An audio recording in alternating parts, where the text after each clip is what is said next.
तो सर स्वागत है हमारे YouTube चैनल पर आपका। एक छोटा सा परिचय दीजिए और आज क्या बताने वाले हैं ये थोड़ा सा समझिए। नमस्कार किसान साथियों, मैं मोहम्मद शाहिद हुसैन, महू जिला इंदौर मध्य प्रदेश, मालवा गोट फार्म। जी सर। मैं आपको अब एक छोटे से टेक्निकल चीज़ के बारे में बताना चाहूँगा कि जो मैं केंद्रीय बकरी अनुसंधान संस्थान द्वारा प्रशिक्षण प्राप्त करने के बाद आया कि बकरियों में अपनी सुविधा के अनुसार कैसे उनको हीट में लाया जाएगा। जी। अभी तक तो क्या है कि एक ब्रीडिंग सीजन आता है, सितंबर अक्टूबर में बकरियां गाभिन होती हैं, फरवरी मार्च अप्रैल में बच्चे देती हैं, फिर मार्च अप्रैल मई में जो गाभिन होती हैं वो सितंबर अक्टूबर में बच्चा देती हैं। तो 5 महीने वो गाभिन जब रहती हैं तो उसमें 3 महीने दूध नहीं मिलता और उधर 3 महीने, मतलब साल में 6 महीने से 7 महीने 8 महीने ही दूध उपलब्ध हो पाता है। और 5 महीने दूध उपलब्ध नहीं हो पाता है जी। तो साल भर दूध कैसे पाएंगे, ये अगर इसी के ब्रीडिंग सेटअप पे अगर चलते रहेंगे तो साल भर दूध नहीं मिल पाएगा। और यही वजह है इसकी कि ये एक डेयरी के रूप में, बकरी के दूध का डेयरी के रूप में विकास नहीं हो पाया। ये सतत दूध की अवेलेबिलिटी नहीं रही।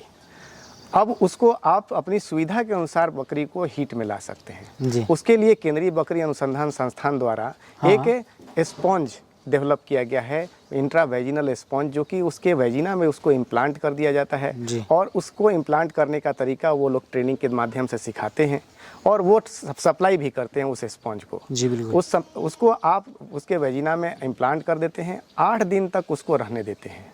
8वें दिन जब उसको रिमूव किया जाता है तो रिमूव करने के बाद एक इंजेक्शन लगाया जाता है और फिर दूसरे दिन एक और इंजेक्शन लगाया जाता है 9वें दिन। और 10 से 13 दिन के बीच में वो आप उसके ब्रीडिंग, मतलब आप उसको हीट में महसूस करेंगे कि वो आएगी। इस तरह का सेटअप पहले मैं कर चुका हूँ। 20 बकरियों में मैंने किया था और उसमें 15 बकरियाँ हीट में आई थी, गाभिन हुई नेचुरल मेटिंग से, और उसके बाद बकरियों ने बच्चे भी दिए। तो उसका जो सक्सेस रेशियो मेरे पास रहा वो 75% रहा। बिल्कुल।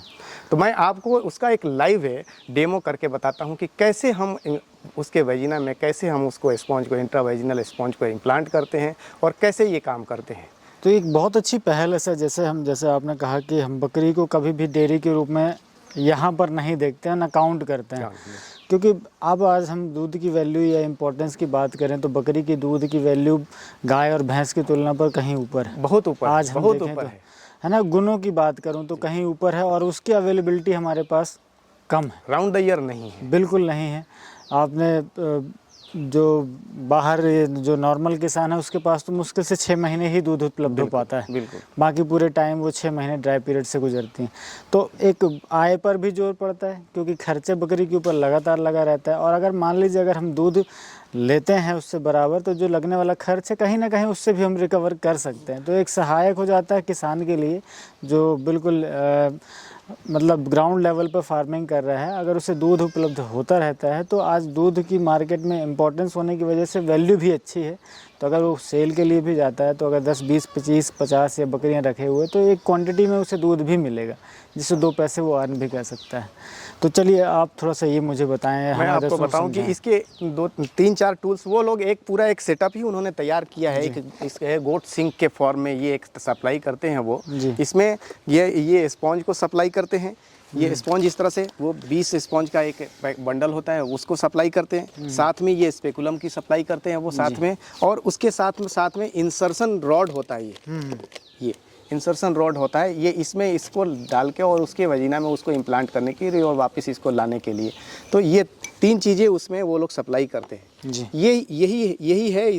इसमें बहुत ज़्यादा टेक्निक नहीं है, लेकिन ये है कि आदमी इस चीज़ को सीखे और इसको करे। तो इससे जैसे बहुत ज़्यादा समस्या हमें देखने मिलती है कि जब बकरियां ब्रीडिंग सीजन पे होती हैं तो महीनों ये लगा रहता है कि आज ये बकरी हीट में है। ये इससे आसानी आपको हो जाएगी कि आपने अगर इसको अपने सुविधा के अनुसार इसको हीट में लाएंगे तो हीट में आएगी, क्रॉस होगी, फिर बच्चे पैदा होंगे। तो एक ही दिन में वो जिन्होंने क्रॉस किया है वो 5 महीने के जेस्टेशन पीरियड में गैप आप कम कर सकते हैं। बच्चों के एज को आप कम कर सकते हैं, एक साथ कर सकते हैं। किडिंग मैनेजमेंट आसान हो जाता है उससे। और साथ में कि बच्चे सब एक साइज के आते हैं, आपका फ्लॉक बहुत बेहतर दिखेगा, उसमें साइज छोटा बड़ा नहीं दिखेगा। आपका मैनेजमेंट, फीडिंग मैनेजमेंट आसान हो जाता है कि जब एक ही उम्र के बच्चे हैं तो सबका फीडिंग समय मान के चलिए कि आपको कि 2 मिनट बच्चों को छोड़ना है, 2 मिनट छोड़ दिया, उसके बाद हटा लिया।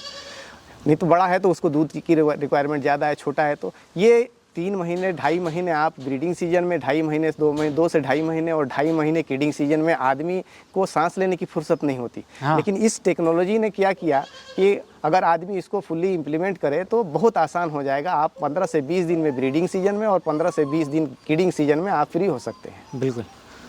चलिए, इसको इसके अंदर डाला जाता है, इसके अंदर इसको फिक्स करते हैं और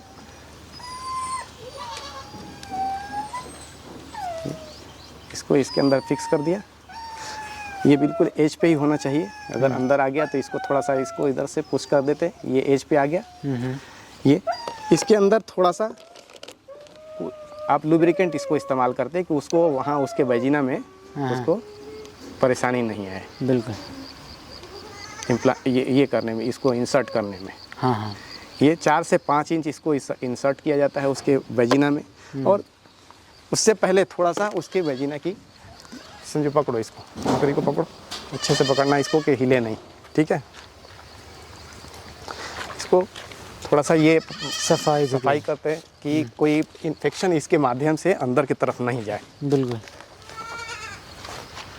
ये आप साफ कॉटन लेके इसकी सफाई कर दीजिए।